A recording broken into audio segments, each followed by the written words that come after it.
Good morning. Thank you for joining me today.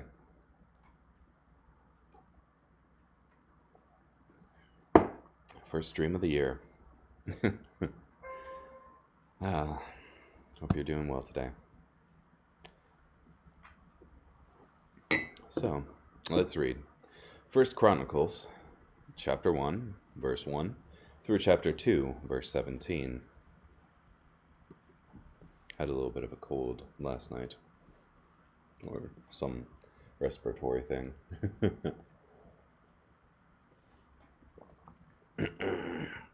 Oh boy, get some names. Adam, Seth, Enosh, Kenan, Mahalalel, Jared, Enoch, Methuselah, Lamech, Noah, Shem, Ham, and Japheth. The sons of Japheth, Gomer, Magog, Madai, Javan, Tubal, Meshach, and Tiras. The sons of Gomer, Ashkenaz, Riphath, and Torgama. The sons of Javan, Elisha, Tarshish, Kittites, and the Rodanites. The sons of Ham, Cush, Mizraim, Put, and Canaan. The sons of Cush, Seba, Havilah, Sabta, Rama, and Sabtaka. The sons of Rama, Sheba and Dedan. Cush was the father of Nimrod, who established himself as a mighty warrior on earth. Mizraim was the father of the Ludites, Anamites, Lehabites, Naphtuhites, Pathrusites, Caslahites, from whom the Philistines descended, and the Caphtorites. Canaan was the father of Sidon, his firstborn, and Heth, as well as the Jebusites, Amorites, Girgashites, Hivites, Orchites, Sinites, Arvadites, Zemarites, and Hamathites. The sons of Shem, Elam, Asher, Arphaxad, Lud, and Aram. The sons of Aram, Uz, Hul, Gether, and Meshach. Arphaxad was the father of Shelah, and Shelah was the father of Eber. 2 sons were born to Eber. The first was named Peleg, for during his lifetime the earth was divided. His brother's name was Joktan. Joktan was the father of Almodad, Sheleph, Hazarmaveth, Jerah, Hadaram, Uzal, Diklah, Ibal, Abimael, Sheba, Ophir, Havilah, and Jobab. All these were the sons of Joktan. Shem, Arphaxad, Shelah, Eber, Peleg, Brew, Serug, Nahor, Terah, Abram, that is Abraham. The sons of Abraham, Isaac and Ishmael. These were their descendants. Ishmael's firstborn son was Nebaioth. The others were Kedar, Abdiel, Mibsam, Mishma, Duma, Massa, Hadad, Tema, Jeter, Naphish, and Kedemah. These were the sons of Ishmael. The sons to whom Keturah, Abraham's concubine, gave birth: Zimran, Jokshan, Medan, Midian, Ishbak, Shua. The sons of Jokshan, Sheba and Dedan. The sons of Midian, Ephah, Epher, and Hanok, Abidah, and Eldah. All these were the sons of Keturah. Abraham was the father of Isaac. The sons of Isaac, Esau and Israel. The sons of Esau, Eliphaz, Reuel, Jeush, Jalam, and Korah. The sons of Eliphaz, Teman, Omar, Zephi, Gatam, Kenaz, and by Timnah, Amalek. The sons of Reuel, Nahath, Zerah, Shema, and Mizah.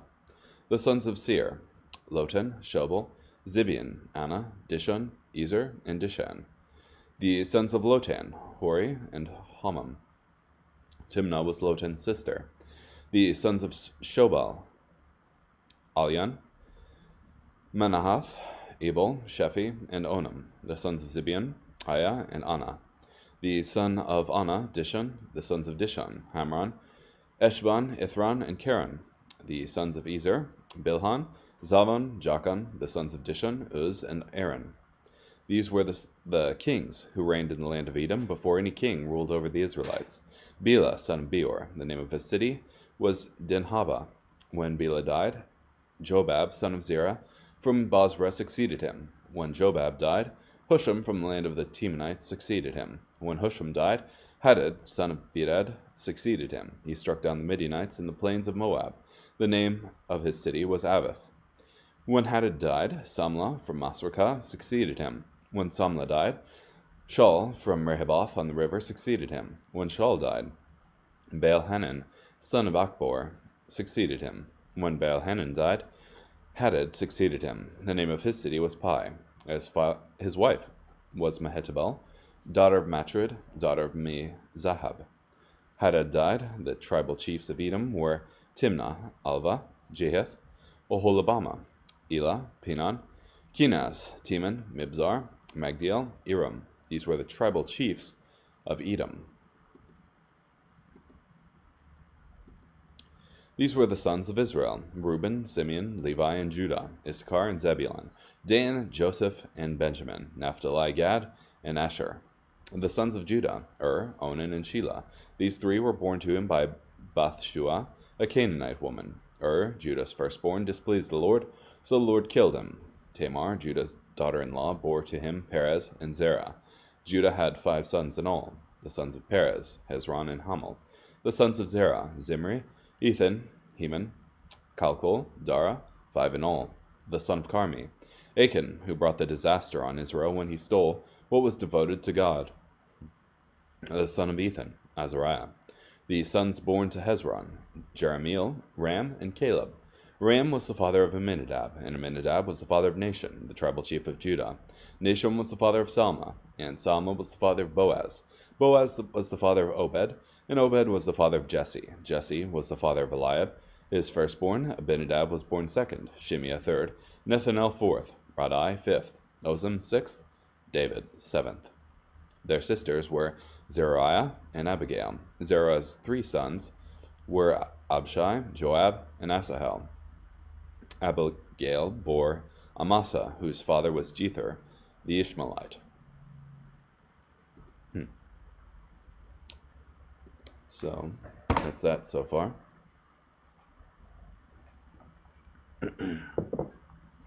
Interesting.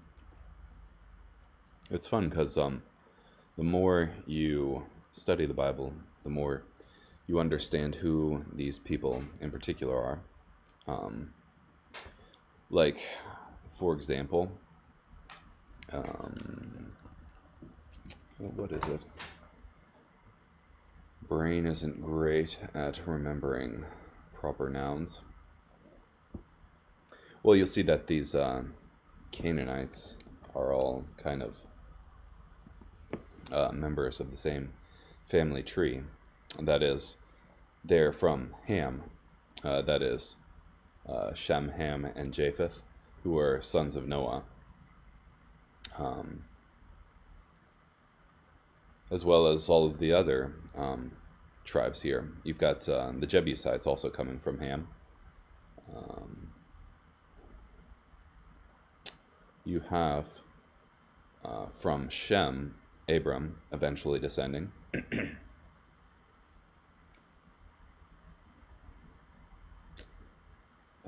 Who was it? Oh, yeah, Amalek. He's here. Yeah, so you have Abraham, Esau, Eliphaz, and then Amalek. So, Amalek was the one who whose tribe attacked Israel from behind and targeted the weak and sick and young in the caravan as Israel was leaving Egypt. So,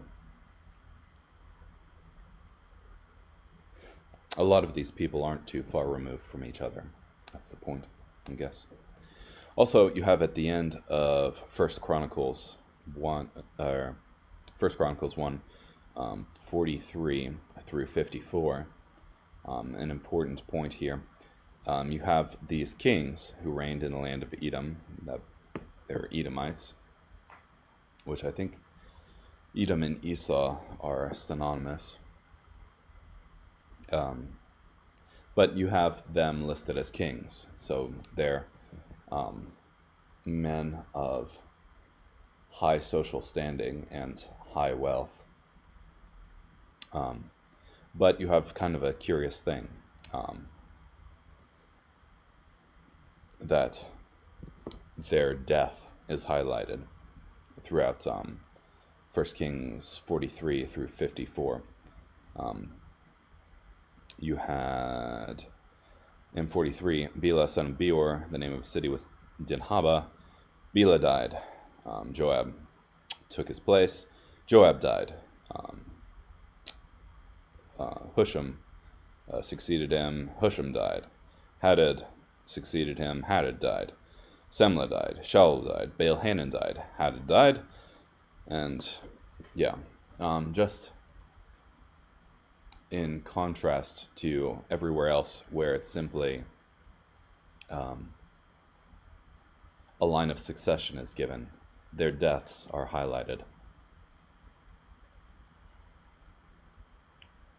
Which I think, for me right now, highlights the importance that we don't look on the outside of a man. That is, admire his great wealth or his high social standing. People often use prosperity as a way of electing their politicians. And just because you have a land that's economically prosperous doesn't mean that it is pleasing to God.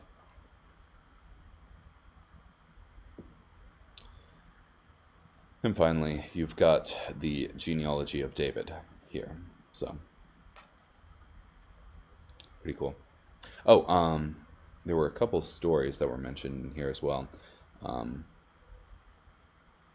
In 1 Chronicles 2, chapter 3, the sons of Judah were Onan, and Shelah. These three were born to him by Bathshua, a Canaanite woman. Judah's firstborn displeased the Lord, so the Lord killed him.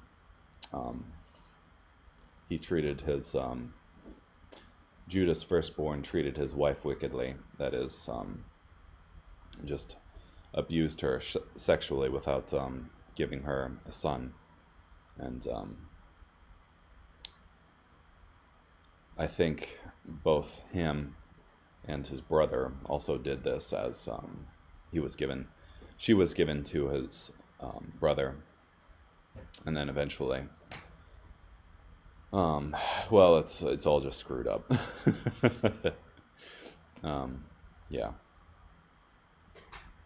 Also, you've got Achan here, who was during the time of Joshua, who hid the treasure of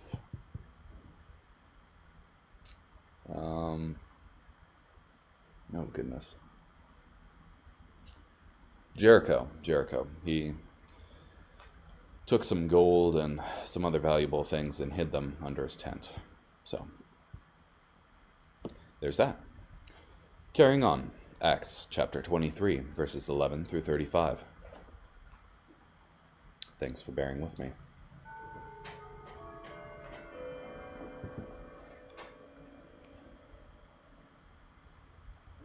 The following night, the Lord stood near Paul and said, "Have courage, for just as you have testified about me in Jerusalem, so you must also testify in Rome." When morning came, the Jews formed a conspiracy and bound themselves with an oath not to eat or drink anything until they had killed Paul. There were more than 40 of them who formed this conspiracy. They went to the chief priests and the elders and said, "We have bound ourselves with a solemn oath not to partake of anything until we have killed Paul. So now you and the council request the commanding officer to bring him down to you, as if you were going to determine his case by conducting a more thorough inquiry. We are ready to kill him before he comes near this place." But when the son of Paul's sister heard about the ambush, he came and entered the barracks and told Paul. Paul called one of the centurions and said, "Take this young man to the commanding officer, for he has something to report to him." So the centurion took him and brought him to the commanding officer and said, "The prisoner Paul called me and asked me to bring this young man to you because he has something to tell you."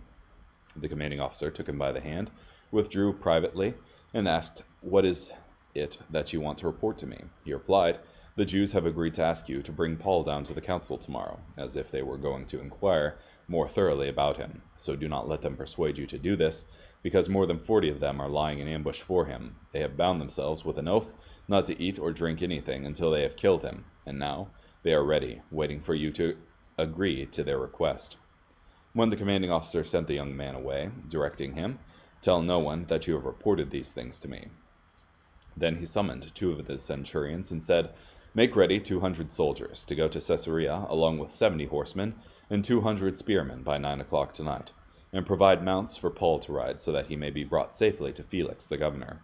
He wrote a letter that went like this: Claudius Lysias, to his excellency, Governor Felix, greetings. This man was seized by the Jews, and they were about to kill him, when I came up with a detachment and rescued him, because I had learned that he was a Roman citizen. Since I wanted to know what charge they were accusing him of, I brought him down to their council. I found he was accused with reference to controversial questions about their law, but no charge against him deserved death or imprisonment. When I was informed there would be a plot against this man, I sent him to you at once, also ordering his accusers to state their charges against him before you. So the soldiers, in accordance with their orders, took Paul and brought him to Antipatris during the night. The next day they let the horsemen go on with him, and they returned to the barracks. When the horsemen came to Caesarea and delivered the letter to the governor, they also presented Paul to him. When the governor had read the letter, he asked what province he was from.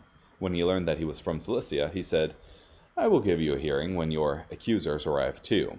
Then he ordered that Paul be kept under guard in Herod's palace.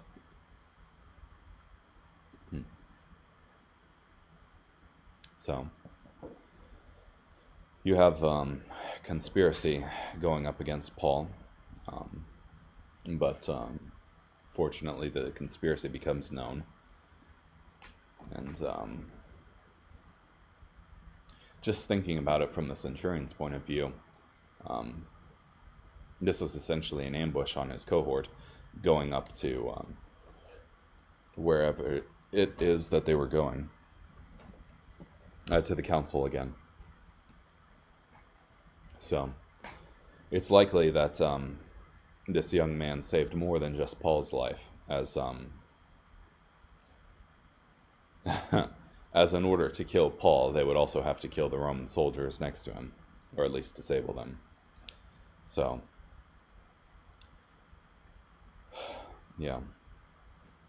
But it's good that this commanding officer took the report seriously, and prepared 200 soldiers and 70 horsemen and 200 spearmen. So you have 470 men, along with these 2 centurions, protecting Paul. Also, you have the commanding officer here fudging his story a little bit.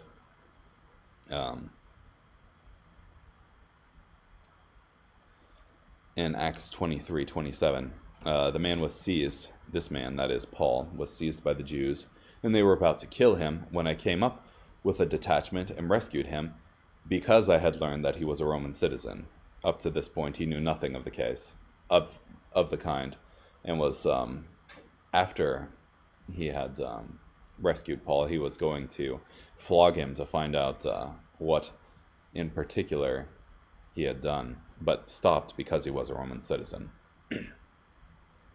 But here's making himself look a little bit better for Claudius Lysias. Interesting.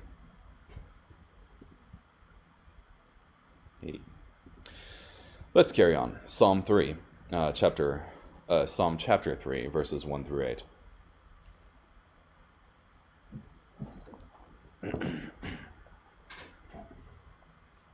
Lord, how numerous are my enemies. Many attack me. Many say about me, God will not deliver him. Selah. But you, Lord, are a shield that protects me. You are my glory and the one who restores me. To the Lord I cry out, and he answered me from his holy hill. Selah. I rested and slept. I woke, for the Lord protects me. I'm not afraid of the multitudes of people who attack me from all directions. Rise up, Lord, deliver me, my God. Yes, you will strike all my enemies on the jaw. You will break the teeth of the wicked. The Lord delivers. You show favor to your people. Selah.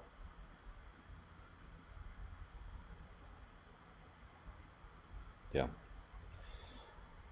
Interesting how you have this right next to that passage in Acts where many men were attempting to assassinate Paul, and they had sworn on their lives, essentially, that they were going to carry through with this plot, but God protected him.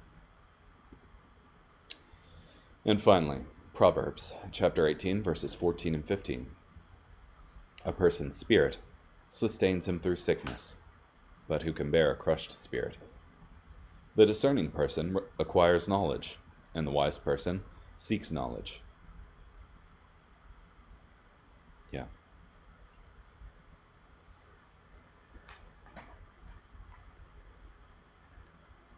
Yeah, you can bear a lot when your spirit is healthy, happy, at peace. I don't know. But having a crushed spirit is pretty awful. And then, yeah, I really like 18:15, that the discerning person acquires knowledge, and the wise person seeks knowledge. Yeah, I believe that as Christians, we worship the God of truth, and that, yeah, we should not be afraid to seek what is true. So, well, thank you so much for joining me today. Hope you have an excellent day. Bye.